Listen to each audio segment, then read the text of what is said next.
Senang sekali saya menjumpai saudara di minggu terakhir bulan November ini. Dan bagi saudara yang baru pertama kali beribadah bersama kami di tempat ini, kami menyambut dengan sukacita, selamat datang dalam keluarga Allah dan selamat beribadah.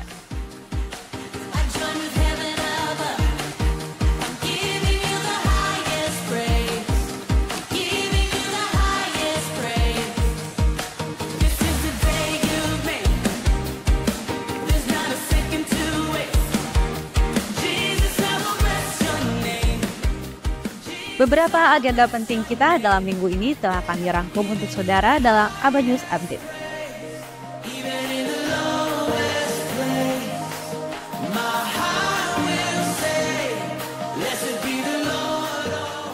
Kita akan sama-sama memuji dan menyembah Tuhan dalam acara Worship Night yang akan dilaksanakan pada hari Selasa, tanggal 5 Desember jam 7 malam di lantai 3 Abalok Bali.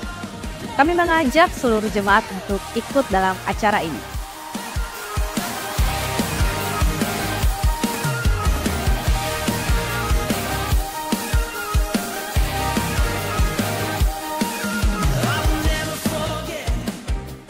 Acara Natal Teens akan dilaksanakan pada hari Sabtu tanggal 9 Desember jam 17.30 bertempat di lantai 3 Abalok Bali.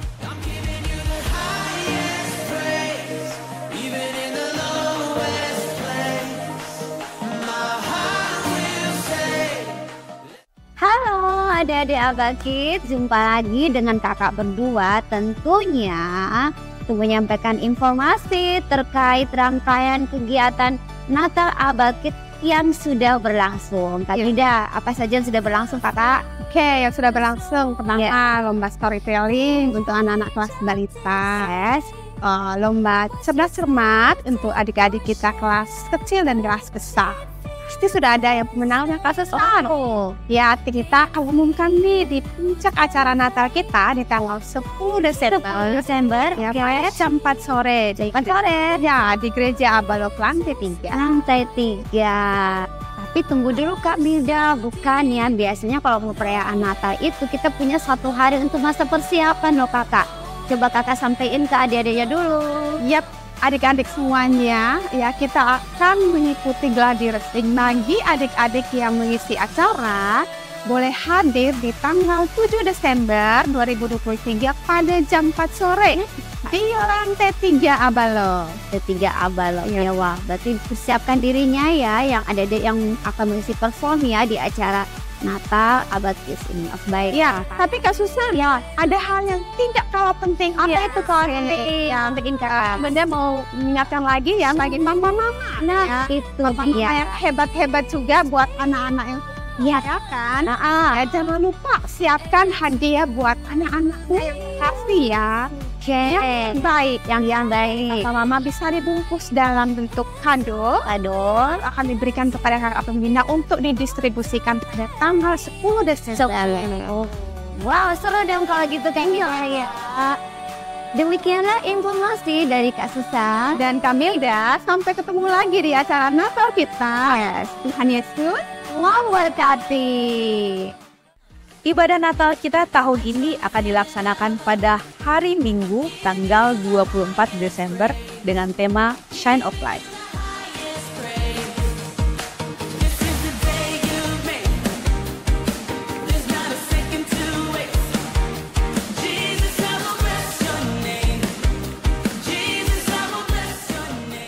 Pendaftaran rumah masa depan periode 2024-2025 sebesar 100.000 per orang. Untuk informasi lebih lanjut silakan hubungi Ibu Mary.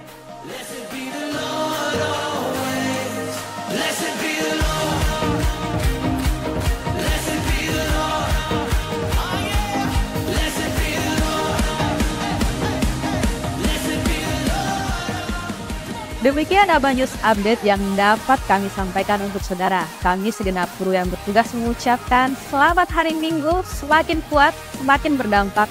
Tuhan Yesus memberkati.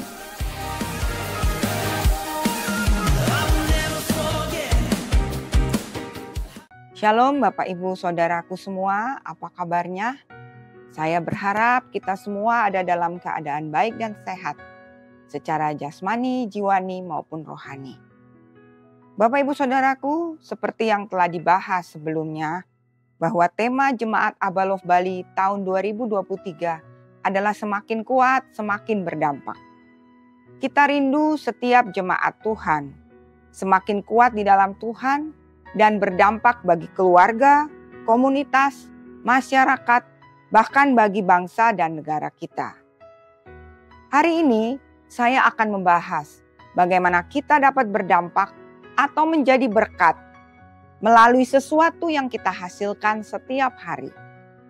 Semua orang, besar kecil, tua maupun muda, pria maupun wanita, pasti menghasilkan hal ini setiap hari.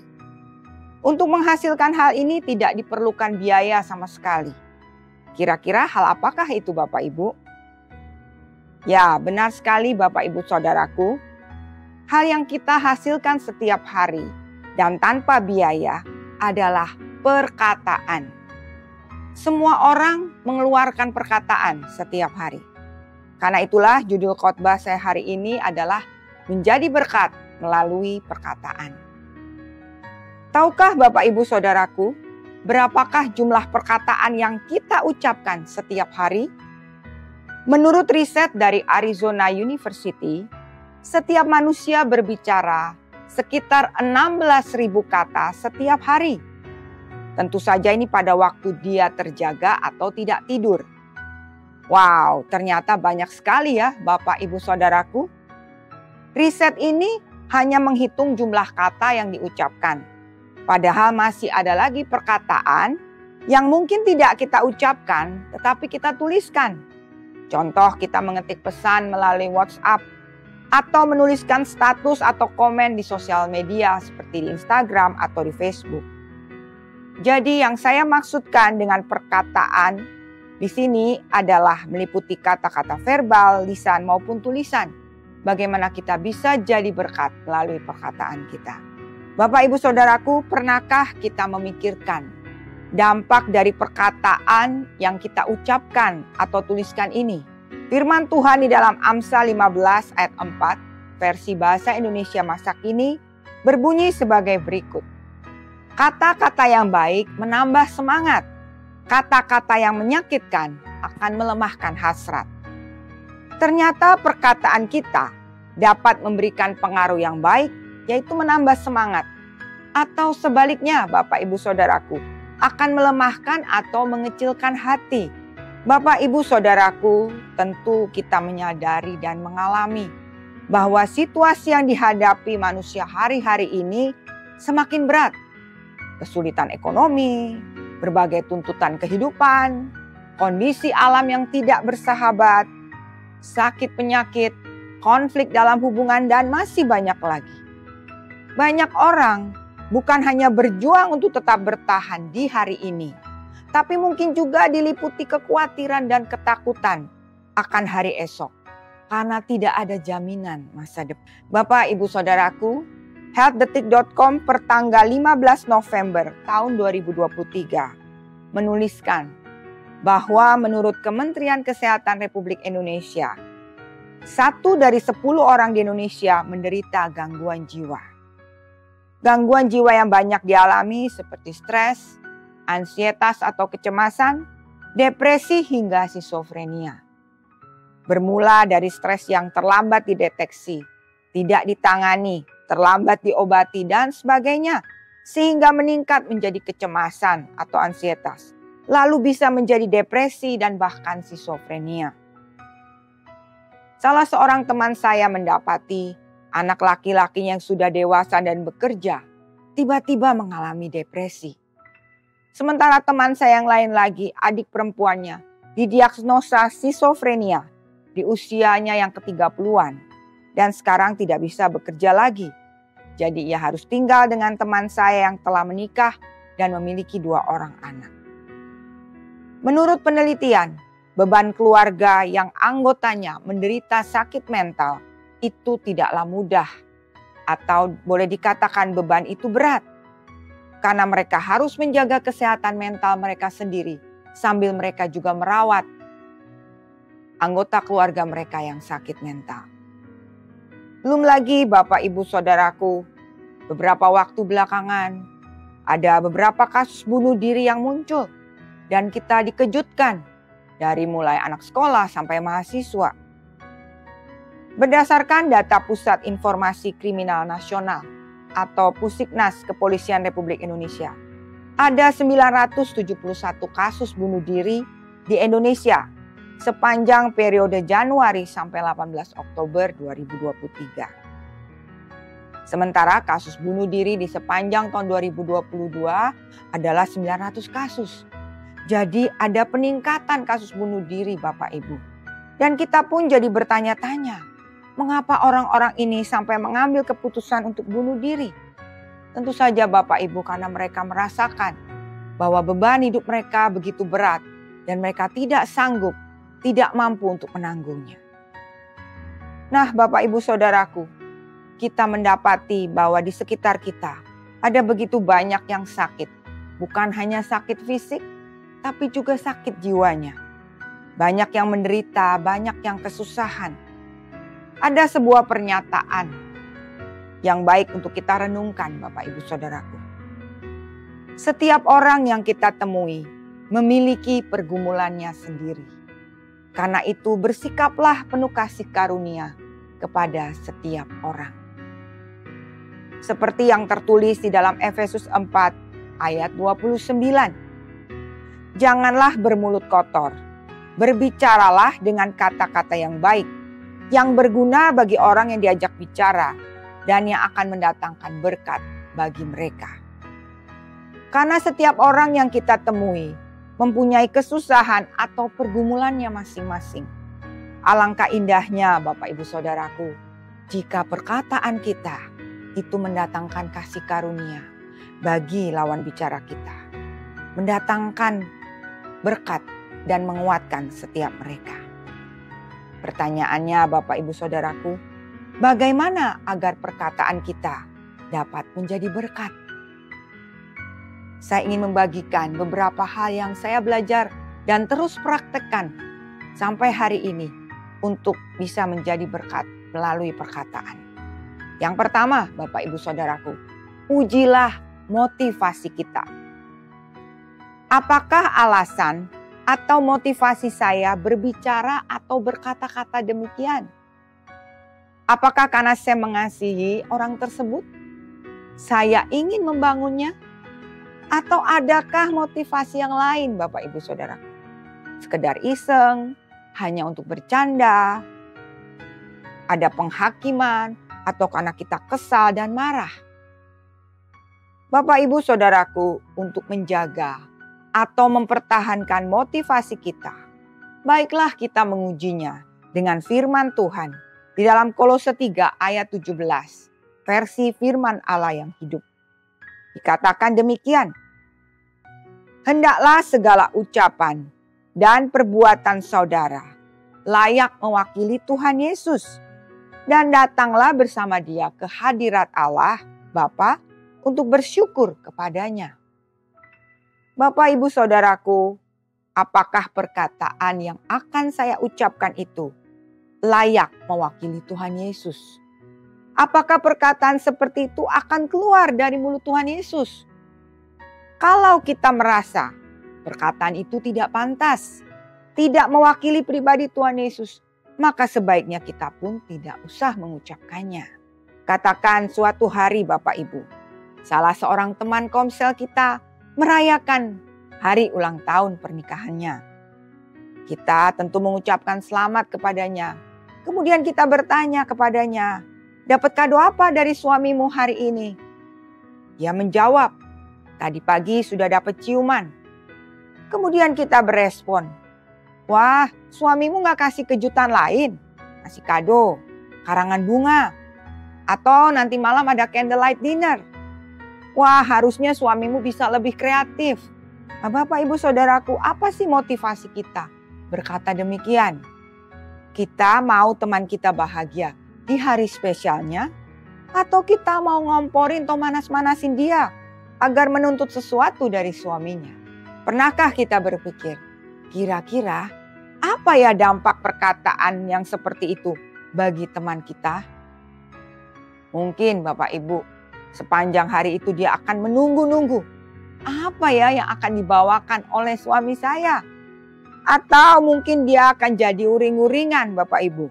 Dia tambah kesel. Kenapa? Karena dia memang mungkin berharap ada sesuatu kejutan dari suaminya. Kemudian ditambah lagi kita pun berkata demikian. Bahkan tidak mungkin kalau nanti malamnya teman kita jadi bertengkar dengan suaminya akibat ucapan kita. Memang kalau dia sedang siap, ya sedang tidak ada masalah Bapak Ibu. Perkataan kita mungkin tidak ada pengaruh negatif baginya. Tapi bayangkan kalau ternyata dia memikirkan perkataan kita dan kemudian jadi tuntutan bagi suaminya. Nah Bapak Ibu Saudaraku, kalau kita ingin teman kita bahagia, menikmati hari spesialnya, coba pikirkan perkataan apa ya yang sebaiknya saya lontarkan. Kita bisa berkata begini Bapak Ibu, wah luar biasa ya, romantis sekali suamimu. Pagi-pagi dia sudah berikan ciuman.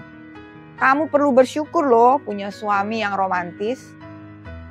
Ini akan mengingatkan dia betapa beruntungnya dia memiliki seorang suami yang romantis. Sehingga dia akan penuh ucapan syukur. Itulah pentingnya Bapak Ibu Saudaraku untuk kita menguji motivasi kita sebelum kita berbicara. Hal yang kedua Bapak Ibu yang perlu kita lakukan adalah mendengarkan suara Tuhan. Firman Tuhan di dalam Yesaya 50 ayat 4. Tuhan Allah telah mengajar aku dan memberikan kepadaku lidah seorang murid untuk berkata-kata dengan hikmat. Sehingga aku mengetahui apa yang harus kukatakan kepada orang-orang yang letih lesu. Setiap pagi ia membangunkan aku dan mengajar aku, serta membukakan pengertianku mengenai kehendaknya. Bapak Ibu Saudaraku, penting sekali untuk kita memiliki persekutuan yang intim dan yang terus-menerus dengan Tuhan. Kalau kita sungguh-sungguh mendengarkan Tuhan, maka kita akan mendapatkan hikmat. Sehingga kita dapat berkata-kata yang tepat untuk menguatkan orang yang letih lesu. Tentu Bapak Ibu Saudaraku, kita perlu mendengar dan mendapatkan hikmat dari Tuhan untuk setiap orang dan setiap situasi. Kita tidak dapat menyamakan semua orang dan semua situasi. Salah seorang menti saya di Jakarta sedang menjalani kemoterapi saat ini. Sekarang dia sudah menyelesaikan 4 kali kemoterapi dan masih akan beberapa kali lagi. Dia berkata kepada saya, setiap kali dia sedang lesu, sedang down perasaannya setelah kemoterapi, biasanya ada pesan WA saya yang masuk. Dan itu membuat dia jadi bangkit dan bersemangat lagi. Saya surprise juga Bapak Ibu. Kenapa? Karena yang saya lakukan sebenarnya sederhana saja. Saya diingatkan Tuhan untuk tanya kabar dia. Dan saya taat. Itu saja Bapak Ibu Saudaraku. Tetapi Tuhan sendiri yang memakai pesan WA saya itu untuk membangkitkan semangatnya. Salah seorang lagi teman saya bercerita baru-baru ini bahwa kakaknya yang perempuan menderita skizofrenia sejak dia berusia di bangku sekolah menengah pertama. Dan hari ini kakaknya sudah berusia 46 tahun. Bukan hal yang mudah. Dia katakan, Kak Eliana, kalau bicara dengan kakak saya nyambungnya hanya 1-2 menit aja. Setelah itu dia tidak nyambung lagi. Dia ada di dunianya sendiri. Dan saya bisa merasakan Bapak Ibu Saudaraku betapa berat pergumulannya. Waktu itu saya bertanya dalam hati, apa ya yang harus saya katakan kepada teman saya ini? Saya tahu ini tidak mudah. Akhirnya ada satu kalimat yang saya katakan, pasti kasih karunia Tuhan cukup untuk kamu. Saya dorong dia, ayo kamu ambil waktu. Berdoa bersama kakakmu. Mungkin saat kamu besuk ke rumahnya. Bisa berdoa meskipun hanya sebentar. Tapi doa bersama itu akan membuat ikatan yang semakin kuat antara kamu dan kakak. Bapak Ibu Saudaraku, ketika mungkin kita tidak tahu apa yang harus kita ucapkan kepada orang yang mungkin sedang letih lesu, itu waktunya kita bertanya kepada Tuhan. Tuhan, saya butuh hikmat-Mu. Perkataan apa yang harus saya ucapkan? Hal yang ketiga, Bapak Ibu Saudaraku, yang harus kita lakukan agar perkataan kita menjadi berkat adalah mengisi hati kita dengan firman Tuhan supaya mengalami perubahan hati. Matius 12 ayat 34-35 versi bahasa Indonesia masa kini berbunyi demikian.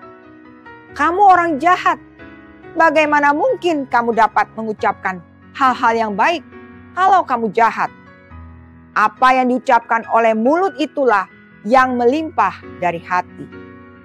Orang yang baik mengucapkan hal-hal yang baik karena ia penuh kebaikan. Sebaliknya, orang yang jahat mengucapkan hal-hal yang jahat karena ia penuh kejahatan. Ternyata Bapak Ibu Saudaraku, apa yang diucapkan mulut kita itu meluap dari hati kita. Ditentukan oleh apa isi hati kita atau apa perbendaharaan hati kita. Orang yang kepahitan tentu akan mengeluarkan kepahitan. Orang yang penuh ucapan syukur tentu akan mengeluarkan ucapan syukur. Pertanyaan untuk setiap kita, Bapak Ibu Saudaraku. Apa isi perbendaharaan hati kita? Baik atau buruk? Apa yang kita isikan ke dalam perbendaharaan hati kita setiap hari? Bapak Ibu Saudaraku, sadarkah kita bahwa apa yang kita isikan ke dalam hati kita itu sangat tergantung pada apa yang kita baca, kita lihat, dan kita dengar setiap hari. Apakah kita membaca dan mendengar firman Tuhan setiap hari? Ataukah kita lebih banyak menonton TikTok dan drakor? Semua itu akan mempengaruhi isi perbendaharaan hati kita. Bapak, Ibu, Saudaraku, setiap kita mempunyai luka-luka, trauma, pengalaman buruk di masa lalu, atau kebiasaan-kebiasaan buruk dan lain sebagainya yang mungkin belum beres atau belum selesai. Akibat dari hal-hal itu bisa jadi masih ada dalam hati kita. Ada kekhawatiran, ketakutan, curiga, iri hati, minder, kemarahan, kesombongan, dan lain sebagainya. Akibatnya apa, Bapak Ibu Saudaraku? Ketika kita berkata-kata, akibat negatif itu akan keluar atau mewarnai perkataan kita. Untuk itulah Bapak Ibu Saudaraku, kita perlu terus bersekutu dengan firman Tuhan. Agar apa Bapak Ibu Saudaraku? Agar kita mengalami pemulihan hati. Agar kita mengalami kesembuhan, mengalami kemerdekaan. Semakin hati kita baik, semakin hati kita dipulihkan Tuhan, maka kita pun dapat mengeluarkan hal-hal yang baik dari hati kita. Berikutnya Bapak Ibu, hal keempat yang harus kita lakukan supaya perkataan kita ini menjadi berkat bagi orang lain, yaitu mengucapkan tepat pada waktunya. Mari kita lihat di dalam Amsal 15 ayat yang ke-23. Seseorang bersukacita karena jawaban yang diberikannya, dan alangkah baiknya perkataan yang tepat pada waktunya. Amsal 25 ayat 11 memperjelas lagi Bapak Ibu Saudaraku. Perkataan yang diucapkan tepat pada waktunya adalah seperti buah apel emas di pinggan perak. Bapak Ibu Saudaraku, ternyata perkataan yang tepat itu seperti apel emas. Bagaimanakah kita menyajikan apel emas Bapak Ibu Saudaraku? Yang pantas dan yang indah tentulah ditaruh di pinggan perak. Pinggan perak inilah menggambarkan waktu yang tepat. Bayangkan Bapak Ibu Saudaraku, jika kita punya apel emas, kemudian apel emas itu ditaruh di atas sebuah piring plastik atau di atas sebuah piring kaleng.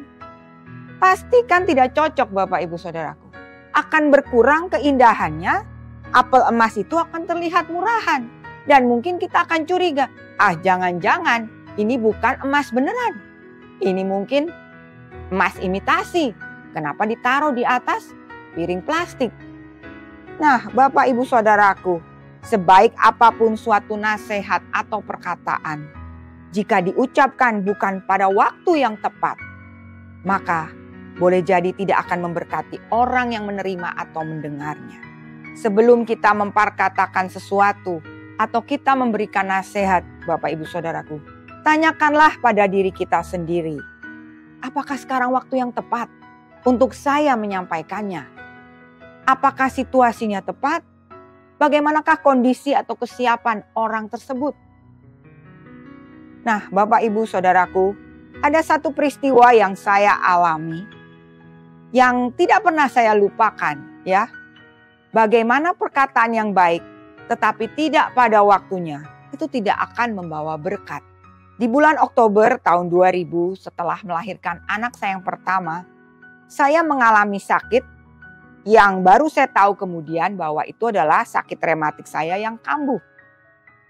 Memang saya pernah mengalami sakit rematik saat saya masih kuliah dan setelah saya menikah. Tetapi pada waktu itu saya tidak terpikirkan bahwa itu adalah rematik saya yang kambuh. Jadi beberapa hari setelah saya dan anak kami pulang dari rumah sakit, seluruh badan saya sakit, Bapak Ibu Saudaraku. Dan saya tidak kuat untuk bangun sendiri dari posisi tidur. Papa mama saya waktu itu datang dan tinggal sementara di rumah saya untuk membantu saya mengurus anak saya. Begitu sakit dan sulitnya saya bergerak, Bapak Ibu Saudaraku, sehingga untuk mengubah posisi dari tidur menjadi posisi duduk saja, saya harus dibantu oleh suami dan papa saya. Hari demi hari berlalu, minggu demi minggu berlalu, saya belum sembuh juga, Bapak Ibu Saudaraku, meskipun sudah berobat ke dokter. Hanya saja waktu itu karena saya belum mengerti, saya belum kembali lagi ke dokter yang pernah menangani penyakit rematik saya sebelumnya. Setiap hari ada saja Bapak Ibu Saudaraku ya, saudara seiman yang datang untuk membesuk dan mendoakan saya. Tentu saja saya sangat berharap ya waktu itu saya bisa segera sembuh. Papa mama saya waktu itu juga belum percaya kepada Tuhan Yesus. Mereka melihat semua teman saya maupun para pemimpin saya datang membesuk dan mendoakan saya waktu itu. Jujur Bapak Ibu Saudaraku, saya membayangkan waktu itu ya, jika saja saya sembuh secara mujizat, pasti papa mama saya akan percaya kepada Tuhan Yesus. Namun sayangnya saya tidak kunjung sembuh. Nah, suatu hari Bapak Ibu Saudaraku, datanglah 2 orang ibu yang membesuk dan berdoa untuk kesembuhan saya. Setelah berdoa, mereka meminta saya untuk melakukan tindakan iman, yaitu bangun sendiri dari posisi tidur ke posisi duduk. Saya sudah mencobanya Bapak Ibu Saudaraku, tapi tidak bisa, tidak kuat karena sangat sakit. Mereka terus mendorong saya untuk melakukannya dengan perkataan bahwa itu adalah tindakan iman, bahwa Tuhan sudah menyembuhkan saya dan saya harus melakukan tindakan iman dengan bangun sendiri tanpa bantuan. Singkat cerita Bapak Ibu Saudaraku, mereka mendoakan saya lagi kedua kali dan meminta saya untuk melakukan lagi tindakan iman. Saya tetap tidak kuat dan tidak bisa Bapak Ibu. Saya pun berhenti berusaha Bapak Ibu. Setelah mereka pulang, jujur Bapak Ibu Saudaraku, saya jadi tidak karuan. Berbagai macam perasaan, pikiran ya itu berkecamuk dalam diri saya. Saya mulai bertanya-tanya, apakah saya kurang beriman sehingga saya tidak mengalami kesembuhan saat tadi didoakan? Mengapa Tuhan tidak segera menyembuhkan saya? Ya, salah saya apa? Apakah dosa saya? Kok Tuhan begitu lama menjawab doa saya? Apa yang ada di pikiran papa mama saya kalau mereka melihat bahwa Tuhan Yesus sepertinya tidak sanggup menyembuhkan saya? Buktinya sudah banyak yang datang mendoakan, tapi belum sembuh juga. Bapak Ibu Saudaraku, saya tahu motivasi kedua ibu itu sangatlah baik. Mereka ingin saya sembuh, tetapi perkataan mereka tentang harus melakukan tindakan iman saat ini juga bukanlah perkataan yang tepat pada waktunya. Saya pribadi waktu itu sudah capek, sudah sedih, bahkan kadang frustrasi dengan kondisi saya saat itu. Bayangkan saya tidak kuat untuk bangun, apalagi berdiri dan berjalan. Saya harus dibantu ketika mengasuh merawat anak saya. Saya butuh dihibur dan dikuatkan. Saya tidak perlu dipaksa untuk bertindak dengan iman. Singkat cerita Bapak Ibu Saudaraku, hari ke-40 akhirnya saya dapat berdiri sendiri. Butuh beberapa hari lagi untuk saya dapat kuat berjalan. Dan butuh beberapa bulan lagi untuk saya sembuh total. Setelah akhirnya saya diingatkan untuk berobat kembali ke dokter yang pernah menangani saya. Ternyata Bapak Ibu Saudaraku, Tuhan mengizinkan saya mengalami kesembuhan bukan mujizat, tetapi dengan proses. Dan tahukah Bapak Ibu, apa yang saya tidak mengerti waktu itu adalah Tuhan sedang bekerja dalam kehidupan papa mama saya, khususnya dalam diri mama saya. Ternyata mama saya mengucapkan janji ketika dia melihat saya kesakitan. Dia berkata, jika Tuhan Yesus menyembuhkan anak saya, maka saya akan percaya dan menerima Tuhan Yesus. Jadi tahun berikutnya Bapak Ibu Saudaraku, setelah saya sembuh total, mama saya memutuskan untuk percaya Tuhan Yesus dan dibaptis. 2 tahun kemudian, papa saya percaya kepada Tuhan Yesus dan dibaptis. Ini menunjukkan Bapak Ibu Saudaraku, kalau kita ingin berkata-kata sesuatu, pikirkanlah, sampaikanlah pada waktu yang tepat. Bapak Ibu Saudaraku, ada satu hal yang terjadi dalam hidup saya, proses yang saya lihat, yang membuat saya menyadari betapa berharganya jika saya masih bisa atau masih kuat atau masih punya kesempatan untuk berkata-kata. Salah seorang teman saya, seorang wanita, di pertengahan tahun 2022 mendapati dirinya sakit kanker paru-paru dan kemudian menjalani kemoterapi. Namun ternyata kemoterapinya tidak bekerja seperti yang diharapkan. Dan kankernya pun menyebar ke berbagai organ lain, termasuk ke otaknya. Selain itu muncullah penyakit autoimun yang menyebabkan otot-otot pada tubuhnya kesakitan. Dia jadi kesulitan untuk melakukan berbagai kegiatan sederhana Bapak Ibu, yang biasanya bisa dilakukannya sendiri. Katakan seperti menyisir rambut, sikat gigi, dia tidak sanggup.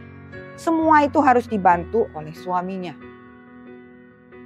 Bahkan dia mulai mengalami susah tidur karena rasa sakit di sekujur tubuhnya. Bapak Ibu Saudaraku, sejak teman saya ini kesakitan, kami tidak bisa lagi berkomunikasi lewat pesan, WA maupun lewat telepon. Suaminya berkata bahwa ia terlalu capek untuk bisa berbicara di telepon dan terlalu lemah untuk mengetik pesan WA. Percakapan kami terakhir di telepon adalah pertengahan Juni 2023 saat dia masih kuat. Saat itu kami masih saling mendoakan di telepon. Setelah itu dia sudah tidak bisa komunikasi. Saya beberapa kali mengirim voice note ke HP-nya atau melalui HP suaminya supaya bisa diperdengarkan. Setelah itu berlanjut Bapak Ibu Saudaraku, otot tenggorokannya tidak dapat lagi berfungsi sehingga ia tidak dapat makan ataupun minum. Bahkan air 1 tetes saja akan membuat dia keselak dan batuk-batuk. Terpaksa ia dipasangkan selang makanan agar tetap ada asupan yang masuk ke dalam tubuhnya.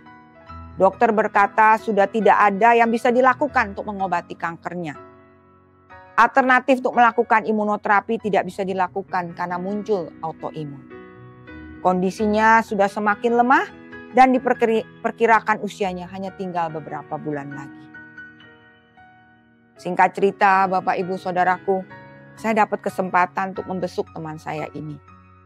Kondisinya waktu itu sudah banyak tidur saja, sehingga ketika saya datang, saya hanya melihat wajahnya yang sedang tertidur tanpa berbicara apa-apa. Kondisinya sudah semakin menurun. Tentu saja semakin sedikit dan semakin lemah perkataannya. Suaminya dengan setia mendampingi dia di rumah sakit selama 1,5 bulan itu. Sampai akhirnya Bapak Ibu Saudaraku, 10 hari setelah saya melihatnya di rumah sakit, ia pun berpulang ke rumah Bapa di surga.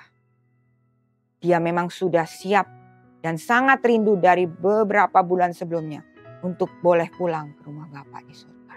Ketika saya melihat proses yang dijalani oleh teman saya ini, Bapak Ibu, saya menyadari betapa saya patut bersyukur jika masih diberikan kesempatan, kekuatan, dan kemampuan untuk berbicara atau berkata-kata. Bapak Ibu Saudaraku, kadang-kadang kita tidak menghargai kesempatan yang Tuhan berikan bahwa kita masih bisa berkata-kata. Kita tidak mempergunakan kesempatan itu dengan baik untuk menjadi berkat bagi orang lain yang mendengarnya.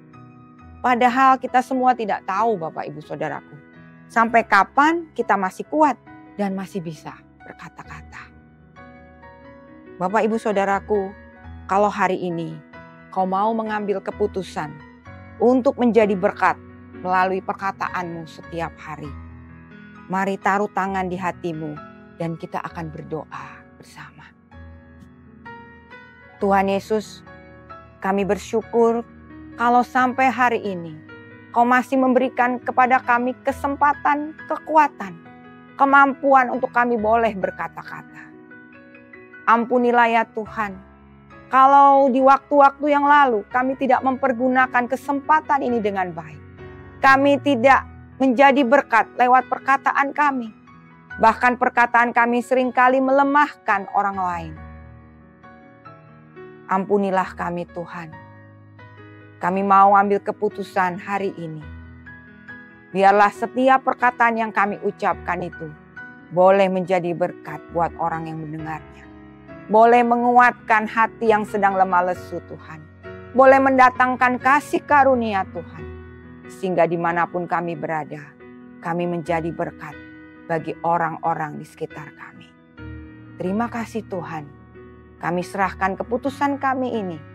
Engkau yang mampukan kami Tuhan, untuk jadi berkat lewat perkataan kami. Di dalam nama Tuhan Yesus, kami sudah berdoa. Haleluya. Amin.